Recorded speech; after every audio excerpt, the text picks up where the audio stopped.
თუ მე ვშიმშილობ.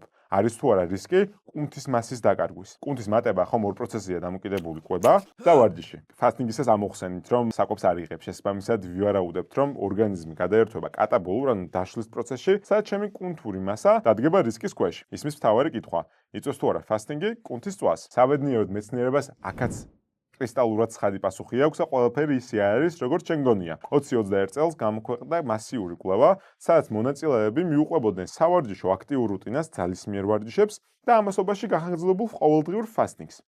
შედეგმა გვანახა, რომ ამ მონაწილეებმა წონა დაიკლეს, დაწვეს ცხიმი, იმიტომ რომ ექცეოდნენ კალორიულ დეფიციტში, მაგრამ სრულიად შეინარჩუნეს კუნთური მასა. ეს რას ნიშნავს? ნიშნავს იმას, რომ თუ შენ იცავ ძირითად პრინციპებს, სამ ოქროს წესს, რომელსაც კიცებულებაზე დაფუძნებული ნუტრიციოლოგიის საფუძვლებში შენ სტუდენტებს მუდმივად ვეუბნები, შენი რისკი კუნთური მასა დაკარგო თითქმის ნულამდე დადის. ეს სამი ოქროს წესია. ადამიანების 99% ფიქრობს, რომ ფასტინგი ანუ 18 საათიანი დიეტა წონაში დააკლებინებს და ეს მართალია, ოღონდ მხოლოდ ნაწილობრივ.